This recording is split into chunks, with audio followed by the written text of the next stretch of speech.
Bonjour à tous, je suis Bertrand du team Shimano Tribal. Aujourd'hui, je vais vous expliquer le fonctionnement et l'importance d'une oscillation sur un moulinet.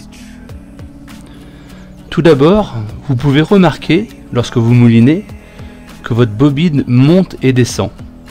On appelle ça l'oscillation. Chaque moulinet a une conception de mécanisme bien différente, ce qui constitue trois types d'oscillation. Il y a tout d'abord l'oscillation classique, que l'on retrouve dans les Bassmaster, les Airlex, les Betrunner DL et ST. Ensuite, nous avons les oscillations lentes, que l'on retrouve dans les Ultegra CI4 et les Big Betrunner. Et enfin, les oscillations super lentes, que l'on retrouve dans les Aerotechnium et Aerotechnium MGS.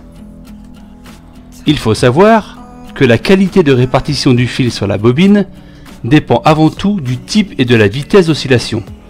Une répartition parfaite n'est possible qu'avec un système d'engrenage tel que l'Aerowrap 2. La différence dans la vitesse d'oscillation de la bobine, qui va de haut en bas, détermine également la qualité de répartition du fil. Plus l'oscillation est lente, plus le fil vient se répartir parfaitement à plat sur la bobine, ce qui facilite sa libération lors des lancers appuyés, donc un gain supplémentaire en distance.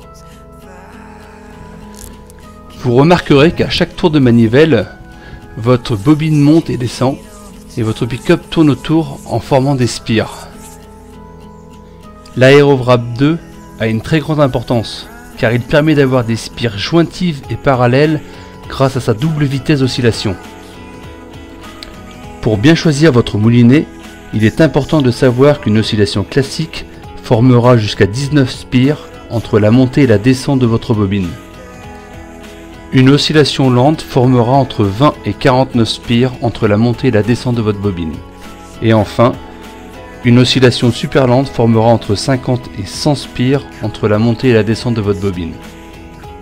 La vidéo est maintenant terminée. En espérant vous avoir appris l'essentiel, je vous dis au revoir et à très bientôt.